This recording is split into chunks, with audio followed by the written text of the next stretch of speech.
Here I have Oppo Reno 10X zoom, and today I'm going to show you how to enable camera watermark on this device. So firstly, let's open camera.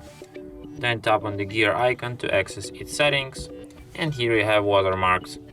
You can enable phone model watermark, you can enable date watermark, and you can also enable location watermark. So yeah, and that's it. Thanks for watching.